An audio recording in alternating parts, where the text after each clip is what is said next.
Coming up on Double Tap TV. We check in with Shaun Preece for the latest in Android, and we find out what's new in Android 10. Plus, are Apple glasses real or just a rumor? The latest tech. Second place, with a total of 5 points. Interviews. The most useful product we can at the lowest possible price. Accessibility. I'm loving it, and I'm sticking with it. This is Double Tap TV. Welcome to another edition of Double Tap TV. I am Marc with Stephen Scott. Stephen, welcome to another exciting week. These past couple months in tech have been fun-filled and tech-filled, don't you think? Oh, absolutely. It's an amazing time to be blind and be interested in technology, Mark, let me tell you, because everything's accessible. Yeah, very excited to be here once again. I'm still loving my iPhone 11 Pro Max, by the way. I think it's a keeper. I definitely think it's a keeper, and a lot of people have been emailing us and sending us feedback. The email address is feedback@AMI.ca. Twitter address is @DoubleTapCanada. Use the hashtag AskDoubleTap so we can find that easier. And we're going to get to one of your questions later on in the show, but I wanted to welcome our contributor, so to speak, Shaun Preece from Double Tap Canada, of course, on AMI Audio. Shaun, welcome back to another edition of Double Tap TV. How you feeling? I'm feeling good, thanks, Mark. I'm slightly jealous because I don't have an iPhone 11, but yeah, apart from that, I'm doing well. Oh, but you've been rocking that Google Pixel, right? So you're all set. You don't need an iPhone. No, who needs them? Yeah, well, you say that, but I think you're secretly jealous. And I mean, let's be honest about it. You know, iPhones rule. I think we're all secretly jealous because someone else has new tech and we don't. I think that's what makes us really jealous. It's shiny, it's new. Exactly, and that seems to be the consensus across the board. Guys, you know what? So let's put iPhones in the past for a second. One of the interesting things I find about new releases of new technology, especially when it's devices, is on the software side of things. People spend time digging into code, looking at developer forums and all this code, trying to figure out what's coming next. They're not happy with what they have today. They want to find out what's coming next. And one of the things that people have uncovered in Apple Xcode code is that there are references to these Apple glasses, these VR glasses that we still know nothing about. It's all speculation. It's all rumor. Stephen, do you think we're ever going to see this product come to light? Oh, please, please, yes.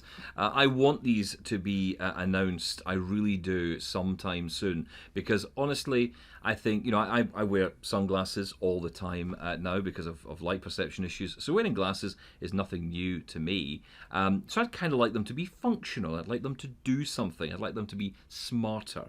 And of course, having a camera in here somewhere might actually help with apps like Be My Eyes, or Ira, or a whole wide range of other applications, even FaceTime calling, you know, being able to just get a bit of information about what your surroundings, whatever it might be, they would be incredible. I mean, there's a lot of talk around what this would be like. It may have what they call a heads-up display, which means information would actually be displayed inside the glass. Now, there's questions over how that would be accessible to us as blind people, but, you know, if Apple do it, they'll get it right. So it's going to be fine. I'm not worried about it. Have either of you had experience with existing VR goggles or VR glasses? And what has that experience been like? I know, Stephen, you've had experience with the PlayStation VR. With someone with limited vision, how has that experience been?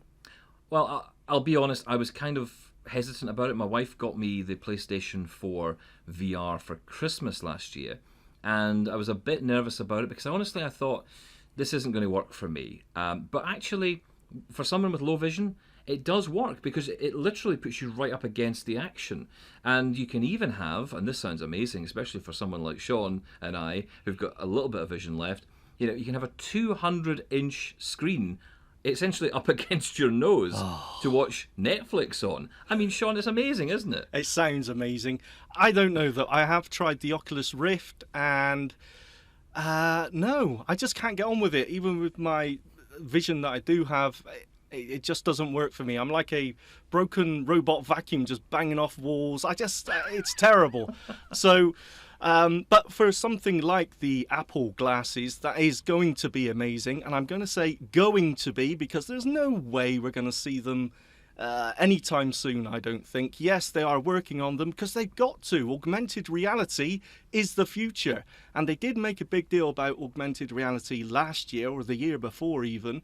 And it looks amazing. But viewing it through the tiny screen of your phone just, it spoils it. It limits it. So you do need those glasses, and they are going to be amazing, and they are going to help when it comes to accessibility, because basically you're digitizing the world. It's digital vision, and as soon as you do that, like OCR did for printed text, you can do things. You can identify it, it can be spoken out, and it's going to be amazing, but I don't think it's going to be soon. And it might be worth pointing out as well, when it comes to AR, how it actually works. Augmented reality, now let's say at LEGO, which was actually an example used at one of the recent Apple events to showcase how augmented reality works. You've got your Lego set that you've spent ages building, right? You've got the little guys all sort of standing around. I think they used a fire station in the example, and you had the fire station there, and of course you build it all up, and it's all great fun. You spend ages putting it together, and then when you use AR, essentially by holding up an iPad in front of that fire station, it all comes to life. It just comes to life. The little guys wander about and they do their thing, and you can take the fire engine out for a run and they'll all be in it. It's all very bizarre. I don't think I'd use this necessarily, but I think there are huge steps with this that we could actually benefit from, in particular around mobility. Having information, essentially opening up the world, the environment around us, and bringing all that much closer to us in the way that VR does. But in terms of augmented reality, that could actually make a real difference to us. Having the ability to sort of almost pull a street sign off the building and look at it and say, oh, this is where I am, or get information about the building that we're at, or a museum exhibit. Having that information just come closer so we can see it, so we can hear it, whatever suits us, getting it in our formats. So for that reason, I'm very excited about this idea. I look at it and I kind of think to myself back to, good Marvel movies where you have Iron Man with the heads-up display telling him who the enemies, target enemies whenever they can, which is really cool. About a year ago, guys, I was in San Jose, California, and it was not that far from Apple's campus in Cupertino. So I took the drive over there, and I went to the Apple store that was on their campus, which was really neat. One of the coolest parts of that visit, other than being so close to where you can't go, is they have this really cool aluminum model of the Apple spaceship campus, which is this giant ring, and it was on a table, and they handed you an iPad, and you basically pointed the iPad at the table, and you were able to get all this information overlaid on this now animated or augmented version of the Apple campus. You were able to open the roof and look inside, open doors, see how tunnels work, see how things pass. So Apple is definitely working on this technology, and they're definitely getting it to a point where we understand a mainstream use. The way in which we'll see it, used in some kind of glasses,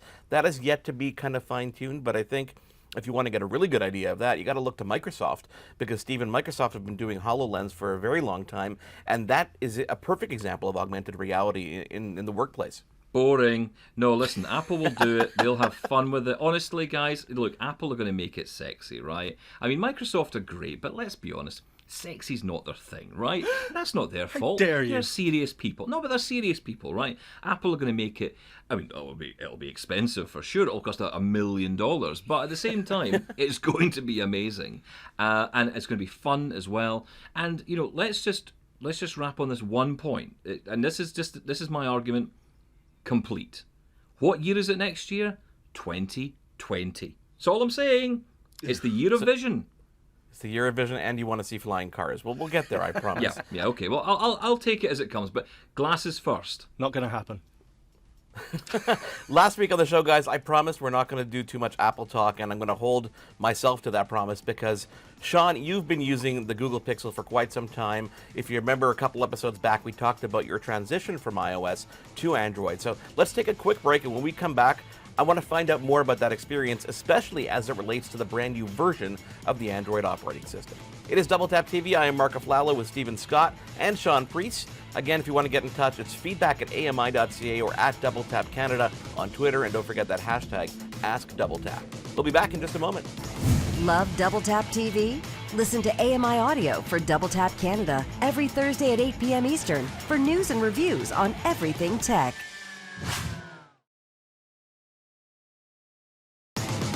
This is Double Tap TV. We are back on Double Tap TV. Marc with Stephen Scott and Shaun Preece from Double Tap Canada on AMI Audio. Check that out if you have not already. As we alluded to before the break, Shaun, you've been using the Google Pixel 3, I'm guessing, for quite some time now. Yep. Have you updated it to the latest version of Android, Android 10? Of course I have. I'm a tech genius. Of course I have. Yeah, take that with a grain of salt. But yes, because I just wanted to see what the difference was, and there's been so much hype about Android 10. Are we just going to gloss over the fact that they've stopped naming it after sweets and desserts? Are we not going to mention that? Well, I mention was that. going to mention it, if I'm honest, because I am personally horrified by this news. I looked forward, that was the only thing about Android I ever looked forward to, was the naming convention. Now they've scrapped it, I'm not interested anymore. Are you less interested because there's no sugar involved? Is that why? Exactly, yep. It's Android 0. No, it's Android 10. Because no one could think of a dessert or sweet with Q, let's be honest. But look, let me just start with that. It is slightly disappointing because that was the cool naming scheme in tech. Tech has always been, when it comes to naming at least, boring. And Android was pretty cool, and there was a bit of buzz when it used to be, what's the new version going to be called? But they've got rid of that now, so it's just back to boring old numbers. But Android 10 is quite cool, actually. I think the biggest change is going to be the gesture system. So usually on an Android phone, you've got 3 buttons, either software, or in the early ones, it was actually hardware buttons, of back, the home button, and the recent apps button. Now, in Android 10, that's gone, or at least you've got the option to get rid of it. So just like the iPhone and iOS, was it with 11, I think? They've brought in gestures to go back. You swipe in with one finger from the left or right side. To change apps, you swipe across the bottom. To get to the recent apps, you swipe up from the bottom. So no more buttons, although you do still have the option to re-enable it. If you really do miss it and you're having trouble with the gestures, you can go back to the software buttons. But the fact that they're moving over to this, I think, is primarily down to the design. You know, we are getting very much full screen displays, so little bezel on any phones or devices now, that gestures is the way to go, and it is very reminiscent of the iPhone 10 onwards. So that is something to get used to, but actually it works really well, even if you're using TalkBack. You know, you use the 2 fingers instead of 1 finger, and it still works great. I was going to ask you that, Shaun. Is that how it works? So if you've got if you're using TalkBack, there is a way of still using those new gestures, just with 2 fingers rather than 1. Yeah, absolutely. The thing with Android is that, you know, you scroll up just using 2 fingers to drag up, and it works exactly the same when you've got TalkBack enabled. So, for example, to bring up the app list, I just swipe up with 2 fingers from the bottom, and that will bring up the app list. If I stop moving up after I don't know, a little swipe, then I get the apps, the recent apps, the app switcher. So yeah, it's perfectly workable with TalkBack, which is nice. Because I didn't have the buttons in the first place, I'm fairly new to Android. It's second nature to me, so I do really like that. It's not a really, I'm going to use the word sexy because Stephen used it earlier, so I think we're allowed. It's not very sexy, but it does make a difference and it makes it entirely easier to use, I think. One of my friends commented on 2 things. He mentioned that the notifications were a lot cleaner, especially when the screen was actually locked. Did you find any changes there, especially when it comes to the accessibility side of things? Yes, the notifications are cleaner, and plus if you double tap on a notification, you do get more options, and there's something called smart replies. So in some cases, if the notification is a message, or even if it's not, if it's an app that it can interact with, there is smart replies. So, you know, if Marc sends me a message, I can reply yes, no, or if there's a time in there, it will even work on that. So it is a lot more smarter. From an accessibility point of view, the notifications are good. I do still have some trouble in dismissing them. You've got to do the 2-finger swipe, and it's not very precise, let's put it that way. It's not very accurate. Sometimes I dismiss a notification that I didn't want to dismiss. Anything new in accessibility itself? Is there anything different in Android 10? Well, when it comes to the thing I'm interested in, which is the vision side, actually not that much in TalkBack. There is one new feature that I quite like. I mean, there's a few minor updates and improvements here and there, but the thing I've tended to use is the accessibility control timeout, I think it's called. And with that, so if you use the volume up or down button, let's say, you get an on-screen display with sliders for changing the different media volumes. With the accessibility timeout control, you can set how long that stays on screen. So anyone who's a screen reader user will know that sometimes you've got to get an item on screen and then it's like a race against time to try and get to it before it disappears. Yeah. Well, with this, you can set it so, you're not having that rush of adrenaline while you're trying to find it. So, I mean, it does, again, it seems minor, but it is actually very useful. One of the accessibility features I think is amazing, and something I'm not going to make much use of myself, but for people that are maybe hard of hearing, is the live transcribe feature. This blows my mind, and it's something that Google especially is amazing at. And basically, when you enable this, it listens to any audio around you, and it will caption any speech it hears. So on the screen, you will get whatever it hears. It will recognize that voice, and it will type out what that person is saying. Now, obviously, that could be great for anyone who's hard of hearing to have easy conversations. And the thing that's amazing and blows my mind about this is the speed and accuracy of the voice recognition.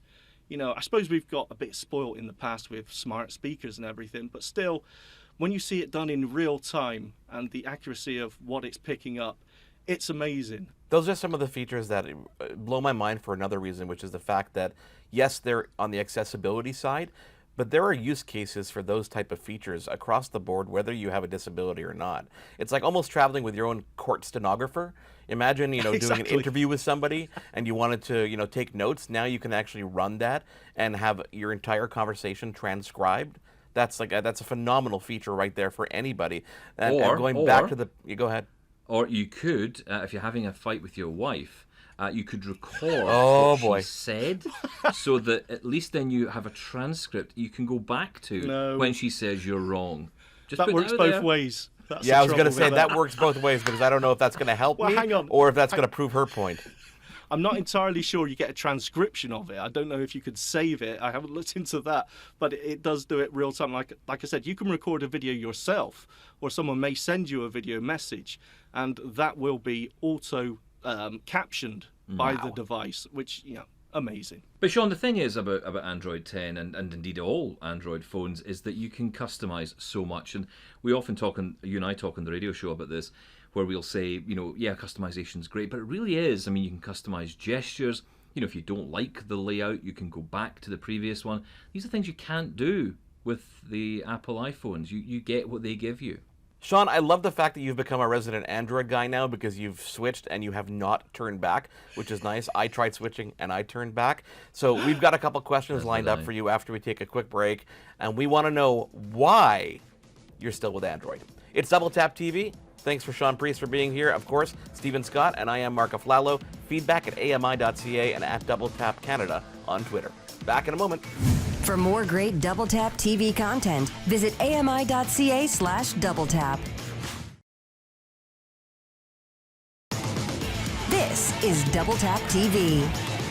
We're back on Double Tap TV. Marc with Stephen Scott, and this week Shaun Preece is with us. Stephen, how do people get in touch with us if they want to? Couple of ways, Marc. You can email feedback at AMI.ca. You can also find us on Twitter at DoubleTapCanada. And remember that hashtag AskDoubleTap. If you've got a question that you want to ask us that we can get the answer to, we may not know the answer, because do you know what? Despite a lot of belief, we don't know everything. I'm sorry to say it, Marc, but we don't. So we will find people who know the answers. And that's what we've done this week, I believe. Yeah, we have got an email here from Orson in Hamilton, who writes, Shaun, I listen to your radio show a lot, and you talk about using Android. What's kept you excited about it and switching from the iPhone? Ooh, good question. Well, that's a tricky one. Do I be honest or give the answers that I should give? I mean, honesty is normally a good route. I'm slightly nervous about becoming the Android guy. I never saw that one coming, I tell you. It's happened already, Shaun. It's happened already. You've got a title. We've got graphics and everything. The Android guy, Shaun Preece. The reason I even considered Android, because I had tried Android in the past and just couldn't get on with it from an accessibility point of view. So the reason I actually tried Android again was purely because of the price point that the iPhone went to. As soon as it hit that $1,000 mark, I thought, wow, now I've really got to justify this. And I just couldn't. So I thought I would try an Android device again. And I was so surprised, as if you did see my diary that I did, I was really surprised how much it had matured, and I thought it was on a par with VoiceOver on iOS. I know people don't believe me, but I honestly did. I was really impressed. Look, I'm not saying that I'm going to stick with Android forever. I do. There are certain apps and things about iOS that I miss, and as I said, I am slightly jealous about the about the iPhone 11. But Android does work, and more than that, I enjoy using it, which is, as I said, a surprise. I'm sorry, I'm laughing because it's just the line you use, which is, I mean, Android, it does actually work. Yes. It's like, you're trying to justify it in any way possible. It's okay to go back to iPhone. I don't think Google will come around and say anything. I don't think anything will happen to you. But I am intrigued by this because you have stuck with it for a while, and obviously the price point is important. You've put money down on the device, so of course you're going to want to keep it a bit longer than 5 minutes. You're not me. So, fair enough. But you are sticking with it. You could easily trade it in and buy something else. You haven't done that. And I think that says a lot about your like of this technology and especially the software. And I think from an accessibility point of view, things are a bit different, aren't they? Because we've got to get to grips with that. And if that doesn't work well or that doesn't work right, which for a long time with Android it didn't, then of course you're going to be put off by it, hence why you had that previous experience. Yeah. Clearly things have improved. Yeah, I think it's as simple as that. I think a lot of people were so keen on Android when it was first released. It's choice, it's another option. So let's give it a go and talk back, another screen reader. So let's give it a go. But to be blunt, it just wasn't there. It wasn't really, although technically accessible, I suppose you could say, it wasn't that usable. The experience wasn't great, which on iOS it always was. It was very usable, and that's something that Apple have always done well. But as I said, I think where we're at now with TalkBack and Android in general, I think they've really caught up and matured. Now, iOS 13, again, I think they've upped the level. So I am really excited by iOS 13, the customization in that as well. So, it's always going to be leapfrog over each other. But yeah, I'm quite happy with Android, I must say. There's a lot of people out here who want to switch off of an iPhone. Maybe they have an older iPhone and they want to switch off it because the price is pretty high. You look at these new phones and you're going past $1,000, especially here in Canada. What would you say to those people that will help them get past that hump? It's almost like starting a diet, right? There's something that's got to get you over that hump so that you continue doing it and you realize there's a benefit here. I think switching from iOS to Android, the hump is probably that Apple ecosystem, that iMessage and FaceTime. So what would you say to those people who want to make the switch but are worried about it? Is there any piece of advice you'd give them? Grit your teeth and work through it, because there's no getting around that you do have that week of wanting to throw it out of the window, but I had that with my first iPhone for the first few days. You've always got that learning curve to do, and no one wants to do it, but I've got to say, on Android, it wasn't so bad. Coming from iOS as I did, I thought my habits and my muscle memory, and it's going to be so hard to change. But you know what? It just wasn't. It was just so much easier than I thought it would be. So, yeah, there is no getting around that, leaving the ecosystem. And there is still some things that I do miss, as I said, FaceTime and iMessage especially. But there are ways around that, and sometimes you just got to annoy people into moving to another app like WhatsApp or Telegram, and some people have got to suffer with you. But once you make that move, and you get over that initial hump, as you said, I've never been on a diet in my life, I have no idea. But once you get over that initial hump, you're fine. It's all good. Guys, thank you so much for being here. Stephen, obviously, always a pleasure to have you here. Shaun, it's so nice to have you as well, the Android guy. We're going to put that on the screen again one more time. The Android guy, Shaun Preece. Of course, listen to Shaun Preece and Stephen Scott on Double Tap Canada on AMI Audio. Guys, thank you guys for being here. For you guys at home, if you want to get in touch, feedback at AMI.ca, at Double Tap Canada on Twitter, and use that hashtag AskDoubleTap. Thank you guys for being here. On behalf of Shaun Preece and Stephen Scott, I'm Marc. We'll see you guys again next week. For more great Double Tap TV content, visit AMI.ca/DoubleTap. Hosted by Marc and Stephen Scott. Contributors Shaun Preece. Editing Marc and Will Attar. Production assistants Wendy KAUFMAN. Integrated Described Video Specialist Ron Rickford. Coordinating producer Jennifer Johnson. Director of Production Kara Nye. Director Programming Brian Perdue. VP Programming and Production John Melville. President and CEO David Arrington. Copyright 2019. Accessible Media, Inc.